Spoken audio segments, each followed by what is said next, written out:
I'm Andrea and welcome to Social Coconuts. On today's episode, I will read a short story by Edgar Allan Poe called The Black Cat. Tomorrow I die. Tomorrow I die, and today I want to tell the world what happened and thus perhaps free my soul from the horrible weight which lies upon it. But listen, and you shall hear how I have been destroyed. When I was a child, I had a natural goodness of soul which led me to love animals, all kinds of animals, but especially those animals we call pets, animals which have learned to live with men and share their homes with them. There is something in the love of these animals which speaks directly to the heart of a man who has learned from experience how uncertain and changeable is the love of other men. I was quite young when I married. You will understand the joy I felt to find that my wife shared with me my love for animals. Quickly, she got for us several pets of the most likable kind.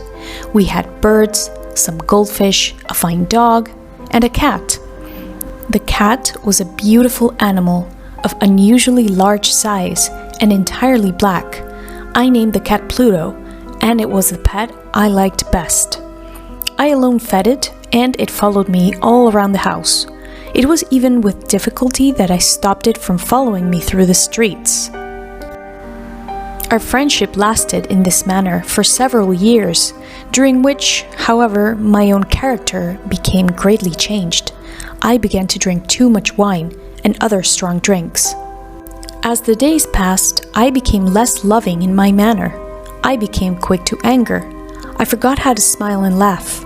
My wife, yes, and my pets too, all except the cat, were made to feel the change in my character.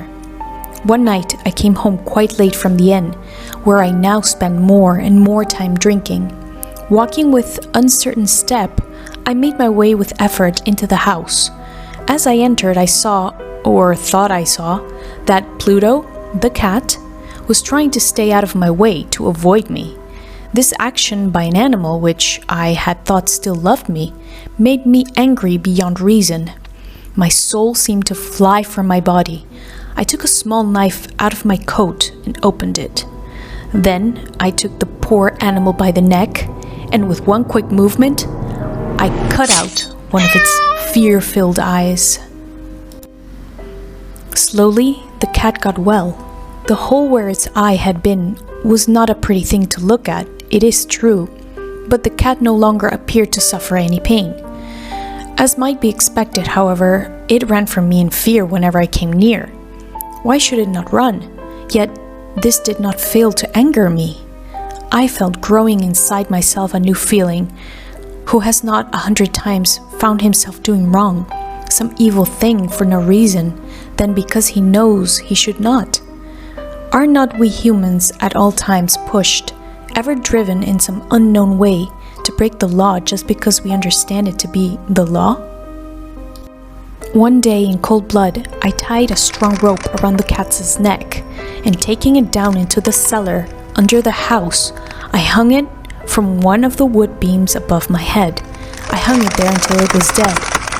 I hung it there with my tears in my eyes. I hung it because I knew it had loved me, because I felt it had given me no reason to hurt it, because I knew that my doing was so wrong, so great, a sin so deadly that it would place my soul forever outside the reach of the love of God.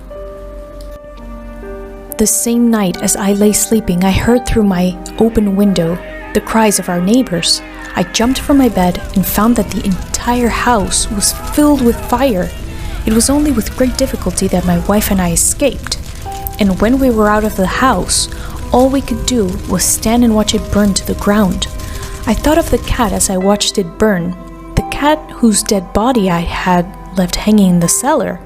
It seemed almost that the cat had in some mysterious way caused the house to burn so that it could make me pay for my evil act, so that I could take revenge upon me. Months went by and I could not drive the thought of the cat out of my mind. One night, I sat in the inn, drinking as usual. In the corner I saw a dark object that I had not seen before. I went over to see what it could be. It was a cat cat almost exactly like Pluto.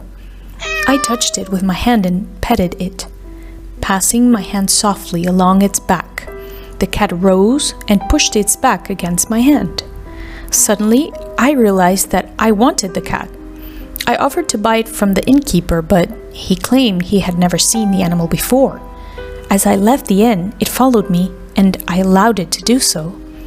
It soon became a pet of both my wife and myself. The morning after I brought it home, however, I discovered that this cat, like Pluto, had only one eye. How was it possible that I had not noticed this the night before? This fact only made my wife love the cat more. But I myself found a feeling of dislike growing in me.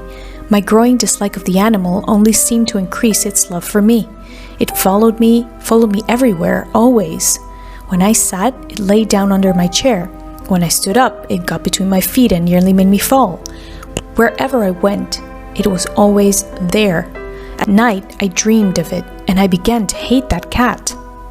One day my wife called to me from the cellar of the old building where we were now forced to live. As I went down the stairs, the cat followed me as always, ran under my feet and nearly threw me down.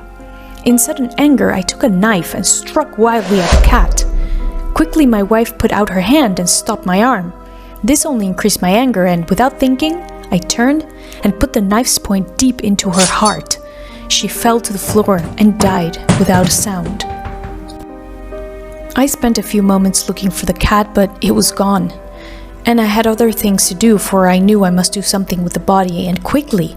Suddenly, I noted a place in the wall of the cellar where stones had been added to the wall to cover an old fireplace, which was no longer wanted. The walls were not very strongly built, and I found I could easily take down those stones. Behind them, there was, as I knew there must be, a hole just big enough to hold the body. With much effort, I put the body in and carefully put the stones back in their place.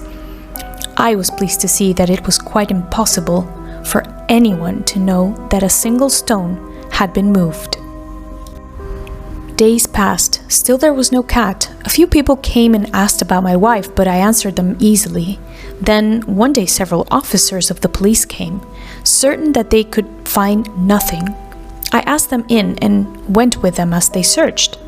Finally, they searched the cellar from end to end. I watched them quietly, and, as I expected, they noticed nothing.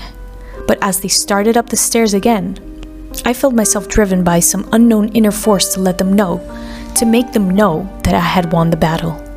"The walls of this building," I said, "are very strongly built. It is a fine old house."